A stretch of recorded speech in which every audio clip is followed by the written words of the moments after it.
Hello friends, Raghuvanshi knowledge corner पर आप सबका स्वागत है। आज की वीडियो में हम सीखेंगे कि भाषा किसे कहते हैं।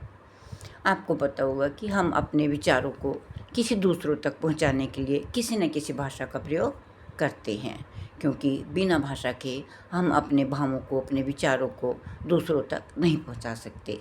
जैसे कोई इंग्लिश में बोलता है, कोई हिंदी में बोलता है, कोई उर्दू में बोलता है, कोई बंगाली में बोलता है, कोई उड़िया में बोलता है। तो भिन्न भिन्न प्रकार की भाषाओं के द्वारा हम अपने विचारों को दूसरों तक पहुंचाते हैं। तो अब हम समझेंगे कि भाषा किसे कहते हैं। भाषा वह माध्यम है जिसके द्वारा हम अपने विचार दूसरों तक पहुंचाते हैं।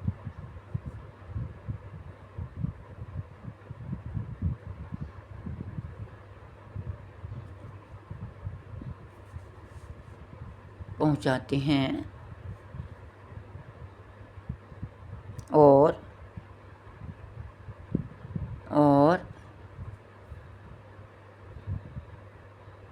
दूसरों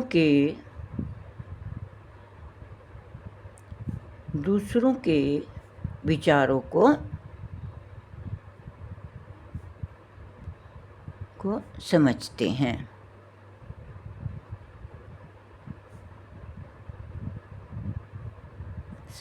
हैं। अब हम जानेंगे कि भाषा कितने प्रकार की होती है। भाषा कितने प्रकार की होती है। भाषा के प्रकार।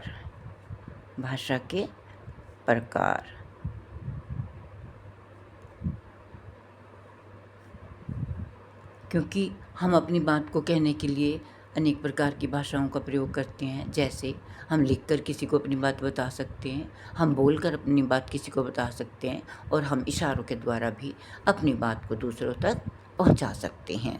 तो भाषा जो है कितने प्रकार की हुई? 3 प्रकार की। भाषा 3 प्रकार की होती है।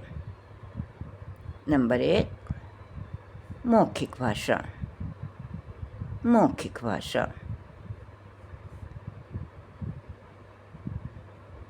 नंबर 2, लिखित भाषा।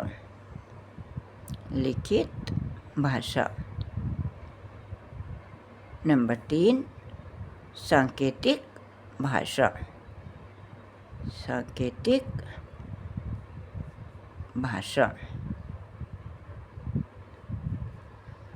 नंबर 1 है मौखिक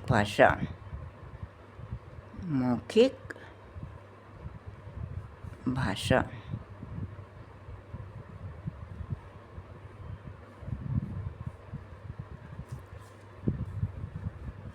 मुंह से बोली जाने वाली भाषा को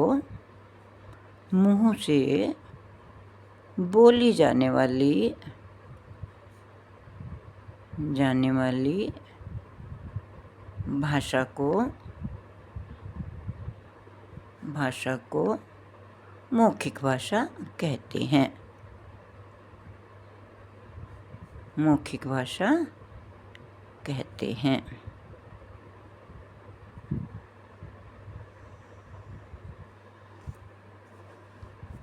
जैसे यदि हम बोलकर अपनी बात दूसरों तक पहुंचाते हैं तो उसे हम मौखिक भाषा कहते हैं।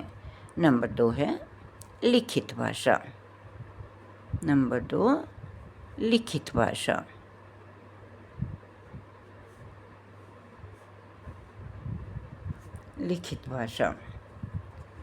लिखकर समझाई जाने वाली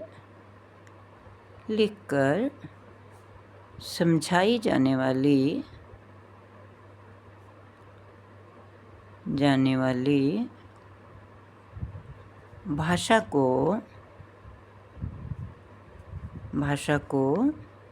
लिखित भाषा कहते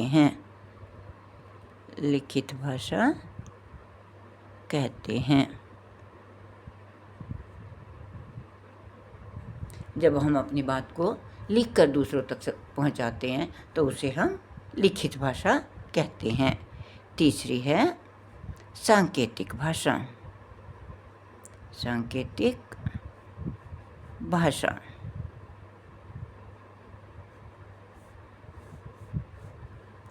इशारों या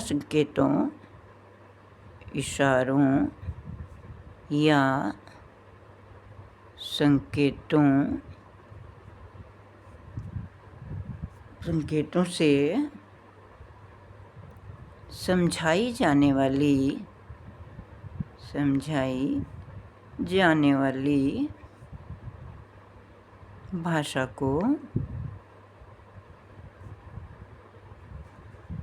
को सांकेतिक भाषा कहते हैं। सांकेतिक भाषा कहते हैं। अर्थात जब हम अपनी बात को न बोलकर किसी को कहें, न लिख कर कहें, केवल इशारों के द्वारा अपनी बात को समझाएं, तो उसे हम सांकेतिक भाषा कहते हैं। धन्यवाद दोस्तों, आज की वीडियो में बस हम इतना ही समझाएंगे। अगर आपको मेरी वीडियो पसंद आई हो तो प्लीज़ इसे लाइक कीजिए और मेरे चैनल को सब्सक्राइब कीजिए। धन्यवाद।